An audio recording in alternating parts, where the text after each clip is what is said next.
Halo teman-teman, kembali lagi sama aku Adian di Love Challenge 2026 21 hari ekspedisi Aksara. Hari keberapa, 20. Wow, sampai 20. Pada hari ke-20 ini, buku yang kita baca berjudul Bermain Layangan. Betul, besok udah selesai.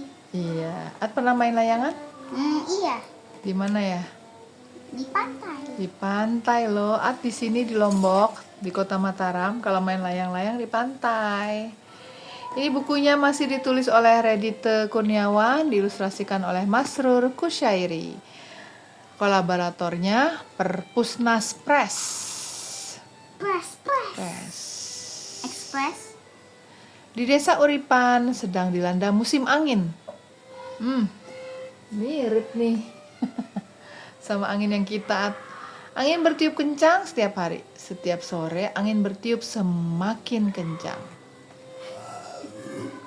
Ini adalah waktu yang tepat bagi anak-anak untuk bermain layang-layang. Mereka melakukannya di sore hari saat angin bertiup lebih kencang. Ada juga.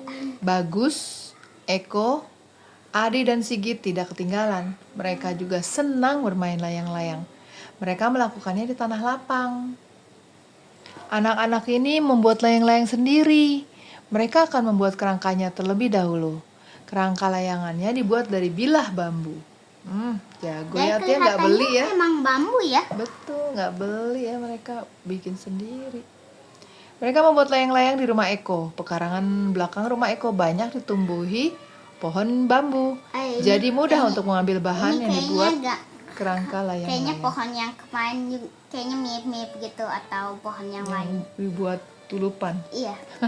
Buat nembakin apa tuh namanya? Jambu. Nembakin jambu, betul, inget aja.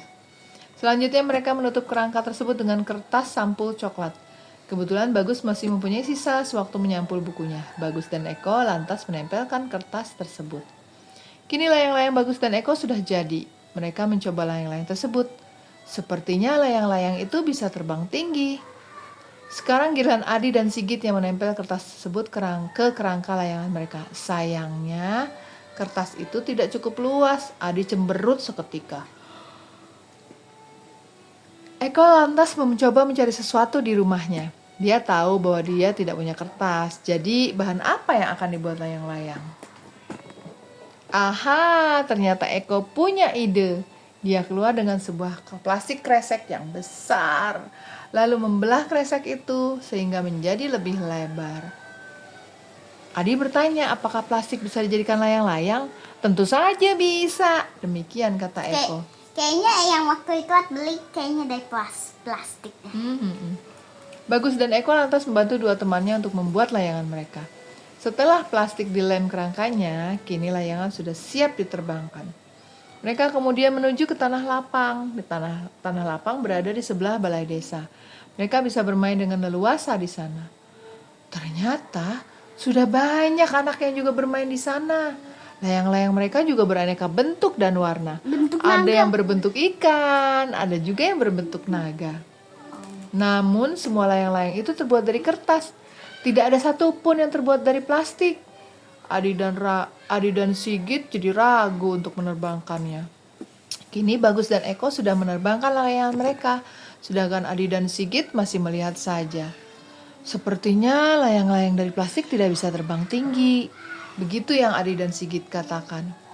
Kamu pasti bisa, seru Bagus dan Eko. Saat layang-layang Bagus dan Eko sudah terbang tinggi, akhirnya Adi dan Sigit mulai berani. Mereka lalu menerbangkan layangannya.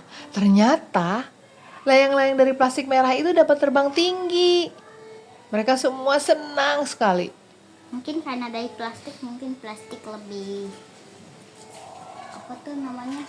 Lebih kurang berat dari Lebih kertas. ringan. Iya, lebih ringan dari kertas. Namun tiba-tiba mendung hitam datang. Angin berhembus makin kuat.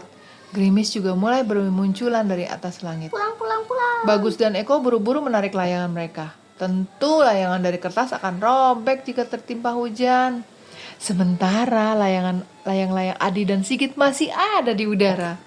Mereka Bisa tidak santai. khawatir. Bisa santai aja di semua rute. Mau Iya. itu hujan, panas, Betul. berangin. Iya. Mereka tidak khawatir karena apa? Karena gak gampang basah. Karena terbuat dari plastik. Dan plastik itu kalau basah juga Nggak buat apa? masalah. Nggak masalah. Meskipun demikian, Eko tetap menyuruh Adi dan Sigit untuk menurunkan layang-layang sebab sekarang petir mulai datang bersahutan. Petir bisa menyambar layang-layang mereka. Jika terkena sambaran petir tentu sangat berbahaya. Mereka harus segera mencari tempat berteduh, apalagi mereka berada di lapangan terbuka. Hari ini mereka langsung pulang ke rumah. Besok sore mereka akan kembali ke tanah Di lapang. kartun-kartun kalau kita sembunyi di pohon masih kena. Mereka akan Kayak kembali sama bermain pohonnya. layang-layang kembali. Selesai. Jadi kalau lagi cuaca hujan, apa yang harus kita lakukan? Kalau kita Pulang lagi ke di luar, rumah. pulang ke rumah. Apakah boleh meneruskan berenang kalau banyak petir? Enggak. Tidak. Terima Dadah kasih. teman-teman. Terima Terima kasih kasih dulu. sudah menonton hari ke-20 ini. Sampai jumpa di hari ke-21.